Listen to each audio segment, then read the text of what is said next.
Hello YouTube, Hester781 here. So, today, Craftsman LT1000. Story behind this.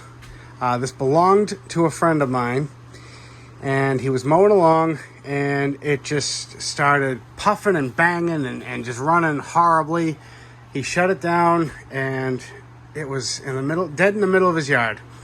I came out and looked at it.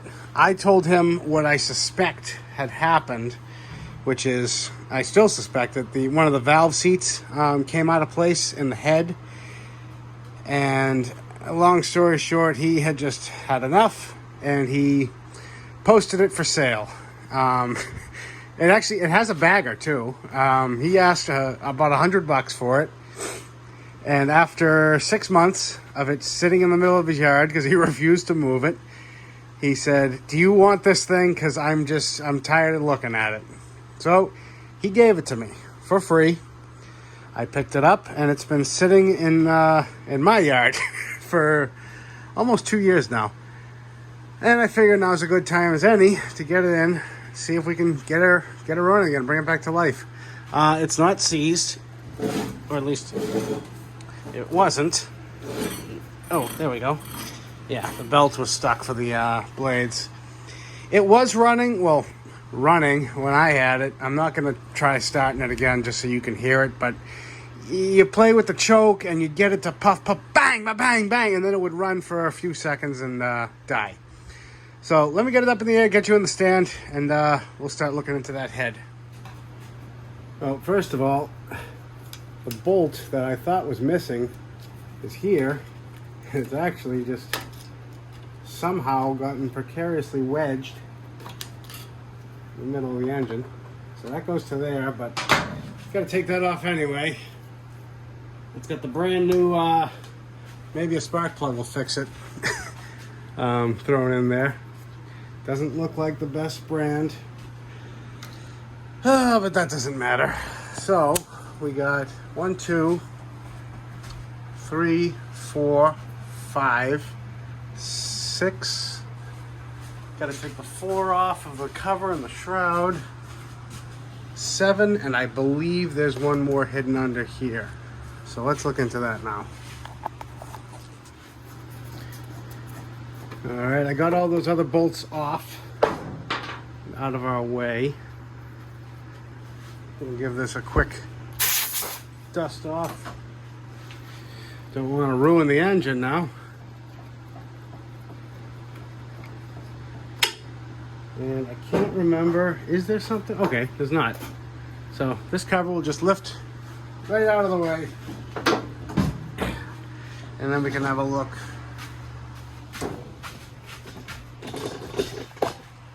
See what we can see. No mouse nest, which I'm surprised at. It looks like there was one in the past. There's a little bit of electrical tape on there. It's actually very clean. Clean as a whistle. All right, let's unbolt the intake, unbolt the exhaust. We're gonna just take the valve cover off real quick and just see what the push rods are doing. Yeah, let's do that. All right, I don't suspect much oil is gonna come out of this. These don't feel that tight, like at all. But do beware, anytime you pull off this cover, you're risking oil coming out. And of course, this has been sitting for a year, so no oil. Excellent. Up.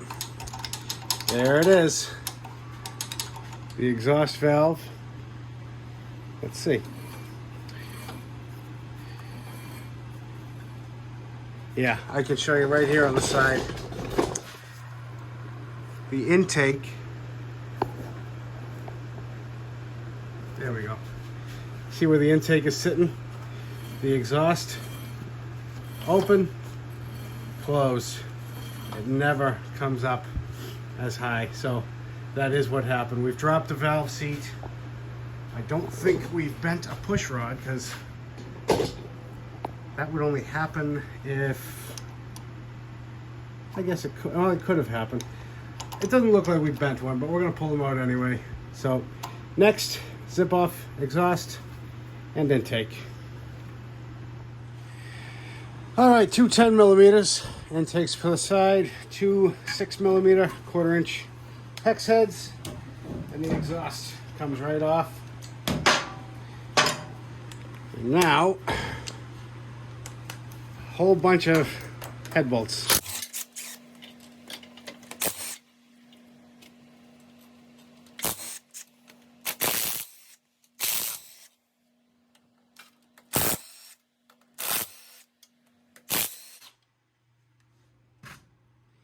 Moment of truth.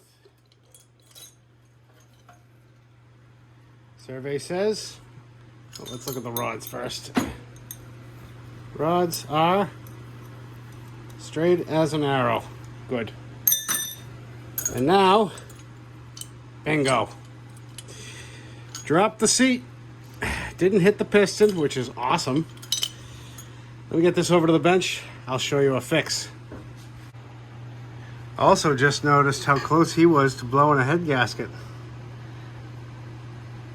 That's what happens here. There's no support from here, so the pressure just, it's a terrible design. Everybody knows about it. But yeah, joke's on you, head gasket. He dropped the valve seal first. So first and foremost, before you do anything, pull your bolts out, put them aside, but don't lose these. They go right on top of the valves. They will fall right out, and it looks just fine. Can't ask me how I know. You should honestly do that before you take it off the machine. I knew about it, so I didn't, but. So next up, you're gonna take a valve spring compressor and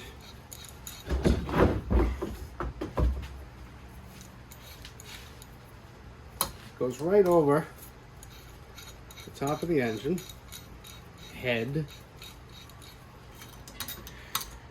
It's right over the seat, right over the spring. Make sure you're centered. You guys have the best view right now. I'm just kind of trying to make it happen. And then just start tightening. These aren't under a ton of pressure.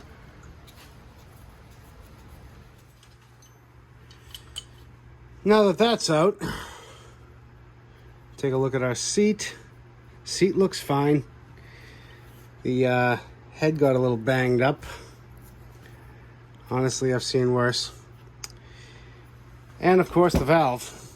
Now, I chalked these up with the drill just to make sure they didn't get bent, and you can do the same. So let's check that out. And a quick spin. Yeah, that's perfect. Excellent. All right. So, I've cleaned all this off, cleaned out some of the carbon on the inside. Make sure you get the valve seat and the surface in the head and the seat as clean as you can. I took this to the wire wheel, got it all nice and clean. Reason is we need this thing to seat as well as possible. I know, we're working with an imperfect head here. So, just tap that in there, and then I usually pop the valve in and just gently, with the back of a screwdriver, I'll give it a couple of... Now we know that seat is in there. It's kind of a good thing it got chowdered up a little, because now at least it's starting off with a tight fit. I've seen some of them where they're, you can drop them right in and out, no problem. And some of you already know what's coming next. You take a center punch. You go a little bit by the rim. You just give it a little dimple. You can do as many as, that close together. You can space them out. I keep it about, what's that? 1/8 of an inch, maybe less. And what that's doing is expanding. It's creating a surface like this, and it's dimpling it. So it's pushing this aluminum that way and that aluminum this way, and it's sort of knurling the seat into place. I've fixed dozens this way, and I've yet to have one come back because I don't answer my phone. No, but seriously, I have one guy that's had his mower for 4 years now with this fix, and he still has no issues with it. So I'm going to turn you back on once I'm done with this and show you what it looks like. And when you're done, it should look something like that. This seat is now not going anywhere. All that's left now, I've cleaned up both valves. We got to lap them both into place. All right, I got the valves lapped in. Everything's cleaned up. Only one thing left to do now, and that's slap her together. All right, new head gasket, obviously. Some guys, I mean, there's arguments out there that says you can reuse them. I disagree strongly. Some guys, they spray aluminum, what is it, aluminum paint? I don't know. They're dirt cheap, even to get an aftermarket one. Which, I mean, that I have no problem with, going aftermarket versus, I got this the right way, right? Yeah. Aftermarket versus factory. I prefer to go factory when I can, or when it allows. There we go. This little dowel, yeah, as I drop it. There's little dowel pins on the back that line it up. Let me just throw a bolt in before I drop it again. I have to look up the torque spec on this, and for once I'm not being facetious with torque specs. Head gaskets, that's something you don't want to mess around with. As far as, you know, everything else, like, you know, little nuts and bolts around, you just give that the German torque spec, Guten tight. But yeah, so let me get these run in, and I'll turn you back on once I find the torque spec. Turns out it's 18 foot-pounds, so I'm just going to kind of do this in a crisscross pattern.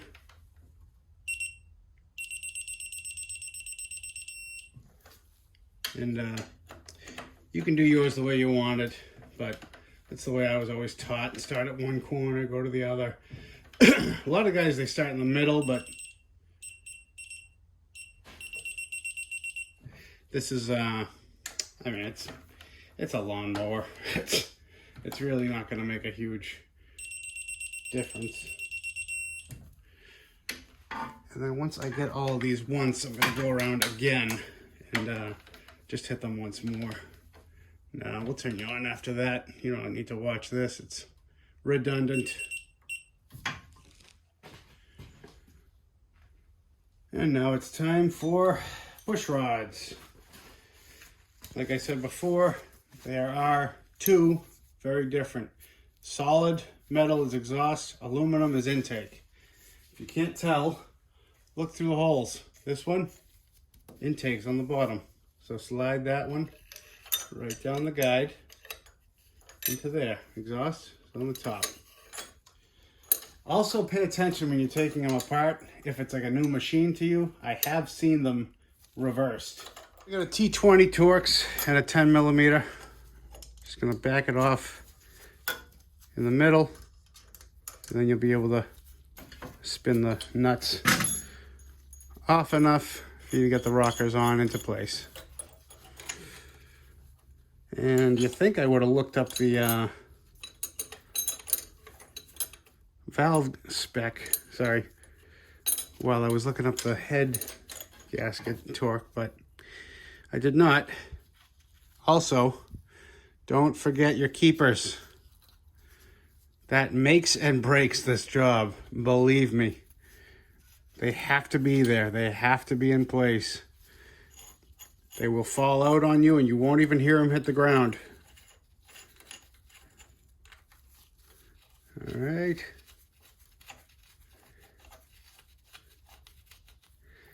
There's the exhaust. I'm just snugging them down again so I don't drop the keepers. And I left the spark plug out because obviously we're going to have to, you know, set the time. Timing. Gonna have to set the gap, but this is when I spin it by hand just to see, make sure everything's moving nice and freely. See, this one ain't moving. I don't think I'm in on the bottom there. Let's see. Exhaust open, intake, nothing. So I'm not on. Loosen that up. Take your time. Make sure you got it right there. Now that's in the hole. It's tricky. All right, wind it down. And now that should move. Exhaust open, yes. Intake open. Perfect. Let me get the, figure out the spec. I'll turn you back on in a second. Okay, so the intake is 3 to 5 thousandths. The exhaust is 5 to 7. So we're gonna go for the middle. We'll do 4 and 6. And you guys have seen me do this a million times, so loosen up this the 10 and stick your feeler gauge in there. Get it a little tight. You feel the drag.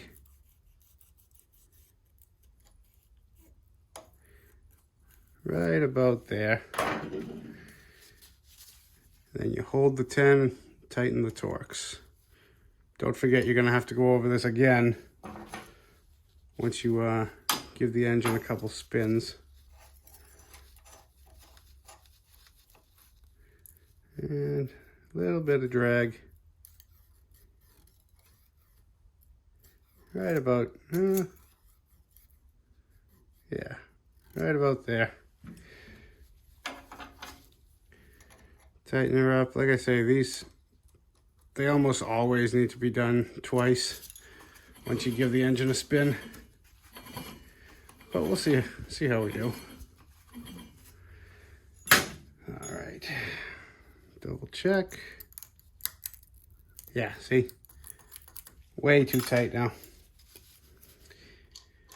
All right, I'll turn you back on when this gets interesting again. All right, valves are good. Time for the valve cover. And new gasket. Some guys do silicone for these. It makes a mess. I've honestly had good luck with these gaskets, you know, as opposed to like the what is it, the Kohlers with that V-shaped valve cover that just leaks no matter what you do.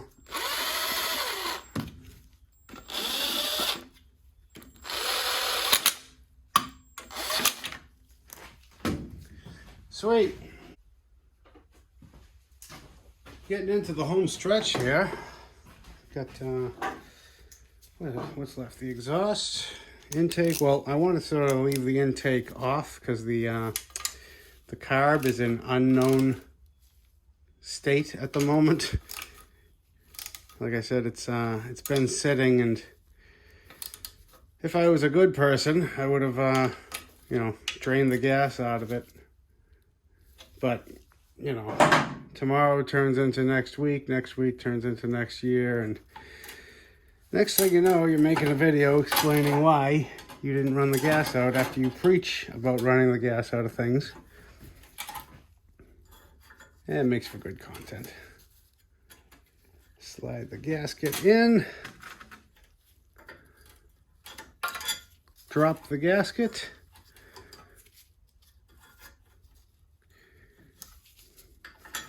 Come on. I'm trying to do things around you guys so that you guys have the same view as me. So you're actually standing right in front of me. You know, metaphorically speaking. But so it makes for a better view for you, but makes things a little awkward for me. So might just turn you back on in a second once this exhaust is tight. And hopefully this is just going to be a lot easier while it's hanging off. A couple of 7/16 nuts.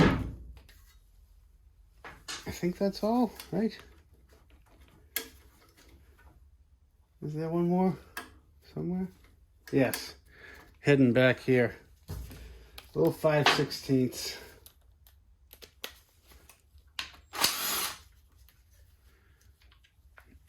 And this whole thing should just slide right off.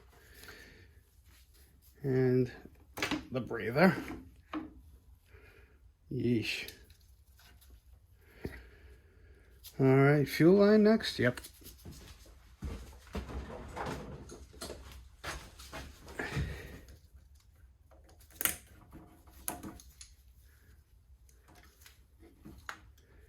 Really starting to wish I power washed this thing before I brought it in.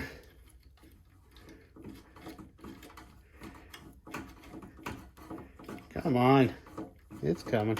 There it is. All right, 2 5/16. We'll separate that. Wow, that wasn't tight. That one was tighter.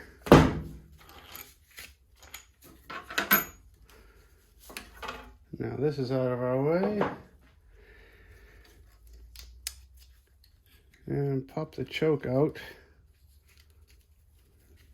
Stow that linkage right here. Unhook.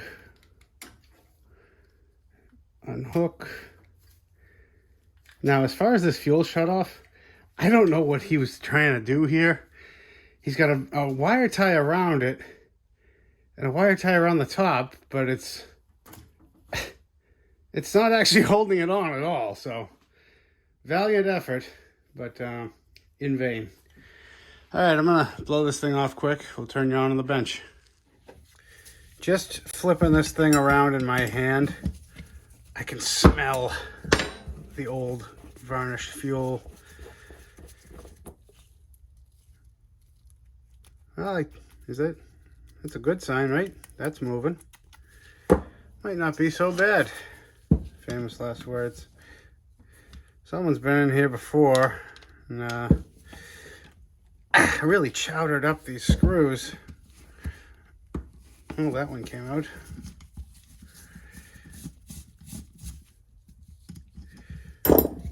Let's see if the old twin grips come through for us again. There's not really much room to spin. Yep, like nothing. God, I love those pliers. I think I have another one of these screws. Spares. I save, whenever I throw away a junk carb, I'll save some things like that. Yo. It could be worse, honestly. Yeah, she's a bit grubby. Needs a date with the ultrasonic cleaner, that's for sure. There's not really much else to take apart on these. That doesn't, well, it can come out, but I'm not gonna bother with it. Those never give me trouble, so. Where's the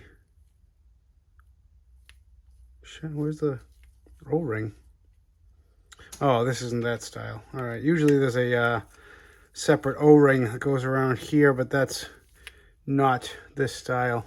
So let me get this cleaned up. I'll turn you back on when we're done. Okay, so first of all, how's that for water? That whole fuel tank is just full of old crappy fuel. Secondly, I did not ultrasonic cleaner this, and I'll tell you why.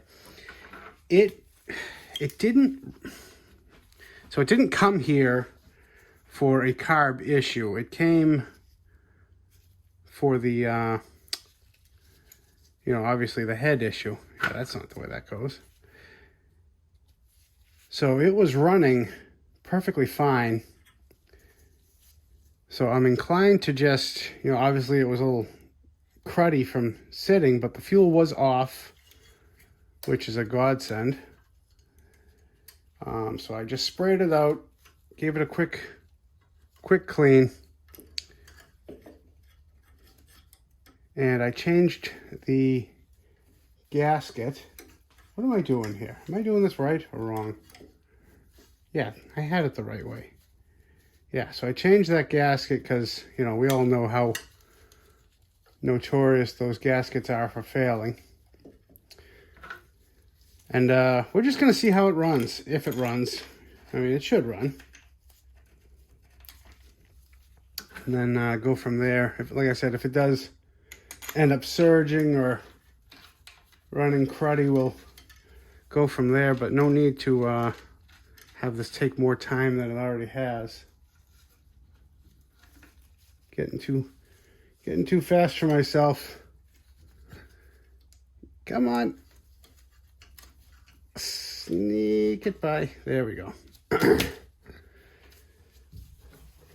So anyway, yeah, that's what I decided to do.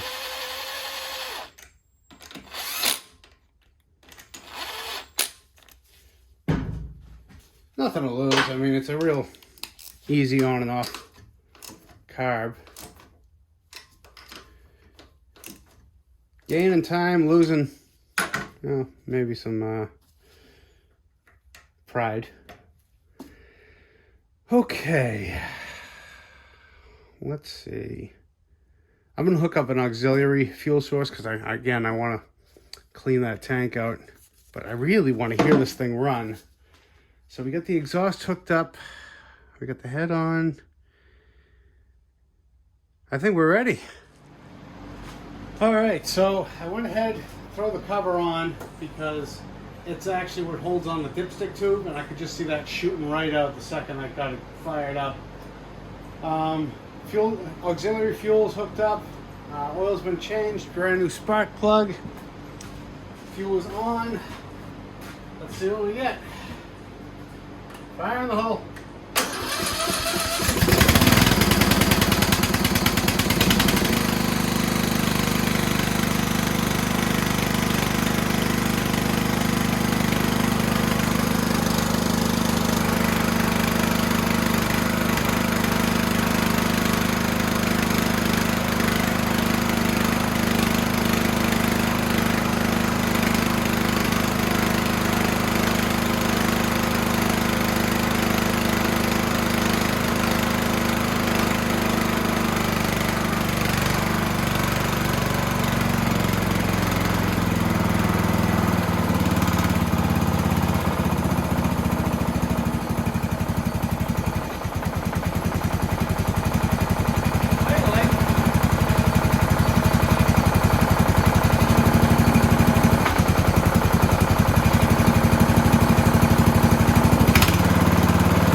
Well, that is a success.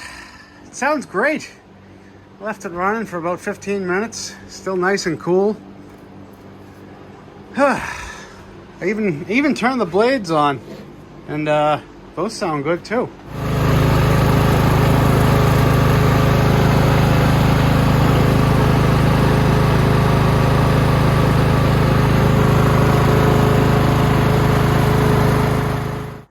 Well, guys, that's it for this one. She ain't the prettiest, but she runs and she mows. That's all she needs to do. Anyway, thank you guys for watching. We'll catch you again on the next one. Bye.